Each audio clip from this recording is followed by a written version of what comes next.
thinking, Zuena, then is, based off statements that we're hearing, the political class giving, the government side giving, I see that as speaking from a point of information. When you talk about intelligence, they clearly know something that the rest of us don't know. That the police then should take that information, summon these individuals, ask them what exactly they know to help them in providing security on the day.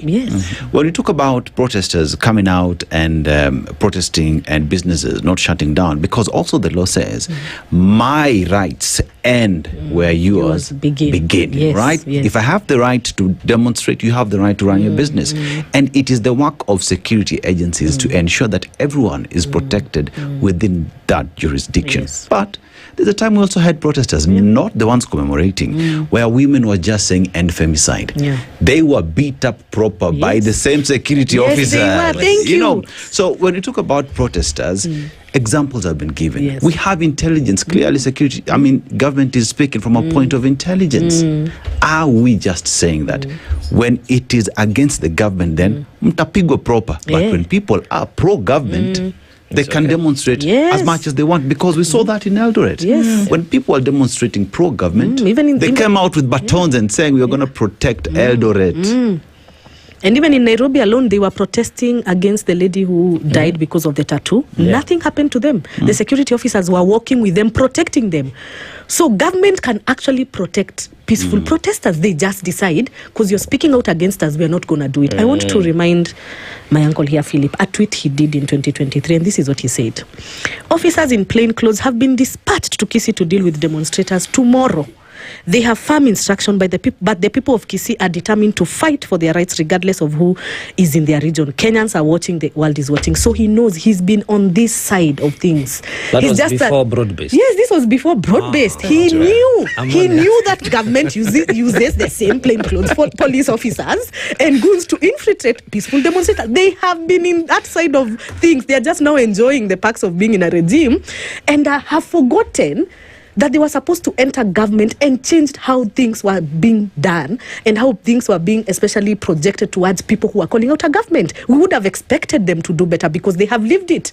But now they have joined the same government that is now saying you have to do this demonstration in a certain way, otherwise still we are going to hurt you and there's nothing you can do for us.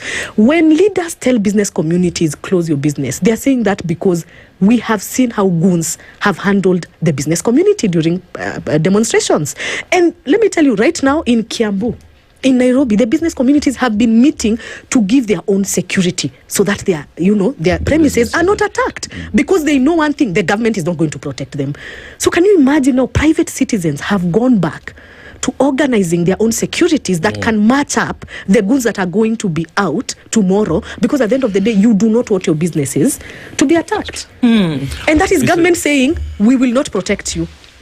And the protection of your business and your life is solely your responsibility. All right. Okay. This is where we'll give you a final word on this because we're going to come to the end of this conversation, because tomorrow is June 25th. The day will come. And then it's the conversations that we have, not just around a day like this, but then for things that will happen in the future. Philip. Yeah, I think going forward, we need to be pragmatic and be able to understand that this country is greater than any one of us.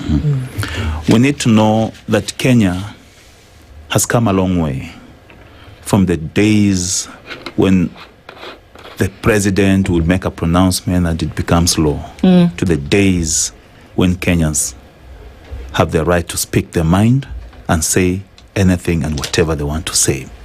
But as we do this, we also need to be cognizant of the fact that we have the laws that govern this country.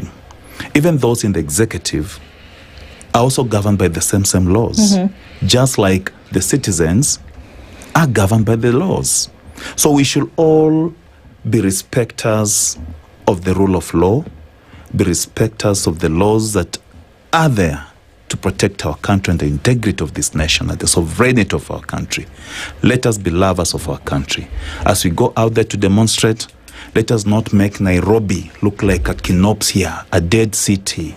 You demonstrate and let the people who are doing businesses continue to do their business as uninterrupted.